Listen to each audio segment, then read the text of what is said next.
Hi there, my name is Elizabeth Mitchell. I go by Liz, and I'm so thrilled that you've chosen to spend some time with me here, engaging with this topic of music centered and resource oriented group music therapy for adult clients with mood and anxiety disorders. I'm here in my office at Laurier University in Waterloo, Ontario, Canada.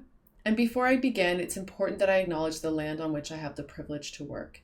Laurier is located on the Haldimand Tract, traditional territory of the Neutral, Anishinaabe, and Haudenosaunee peoples. This land is a part of the Dish with One Spoon Treaty between the Haudenosaunee and Anishinaabe peoples, and symbolizes the agreement to share, protect our resources, and not to engage in conflict. From the Haldimand Treaty of October 25th, 1784, this territory is described as 6 miles deep from each side of the Grand River, beginning at Lake Erie and extending in the proportion to the head of said river, which them and their posterity are to enjoy forever. The treaty was signed by the British with their allies, the Six Nations, after the American Revolution. Despite being the largest reserve demographically in Canada, those nations now reside on less than 5% of this original territory, after losing much of the territory to settlement of newcomers.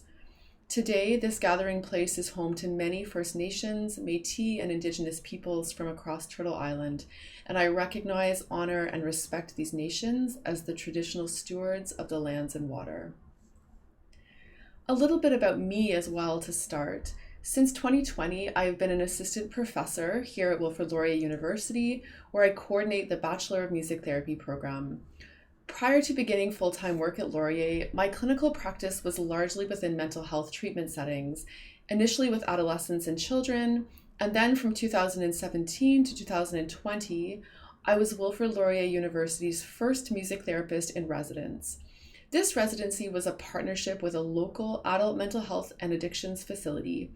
At this 300-bed inpatient facility, I developed a new music therapy program.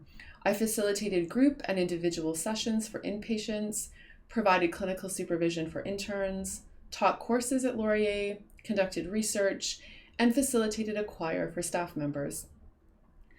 I also currently serve as the ethics chair for the Canadian Association of Music Therapists, and maintaining my identity as a musician outside of my music therapy work is very important to me. I sing professionally with the Canadian Chamber Choir and find joy in singing and playing pop and folk tunes to unwind at the end of the day. This tutorial is based in my work with clients from the Mood Disorders and Anxiety program at the facility at which I worked from 2017 to 2020. I will be speaking about the literature that supports music therapy's role in mood and anxiety disorder treatment, as well as some approaches to practice that ground my work. I will share my process for developing music therapy programming, as well as the specific content of the programming, focusing on improvisation and music listening. And finally, I will share some results from preliminary program evaluation data. I'm sharing this particular group's development, format, and outcomes with you as its structure lent itself to consistent development and evaluation. Each cohort of clients attended 4 music therapy sessions in a closed group. Given that a lot of our foundational music therapy literature focuses upon more long-term work, the structure that I'm presenting here has an important place in our discourse. Brief therapy, including brief music therapy, is increasingly common, certainly in this Canadian context, and I know in many other locations as well. As inpatient admissions within mental health settings decrease in duration overall, it is imperative that as a profession, we create frameworks for service provision that allow for in-depth therapeutic process even when the work is brief, while also developing our clients' resourceful use of music in their everyday lives.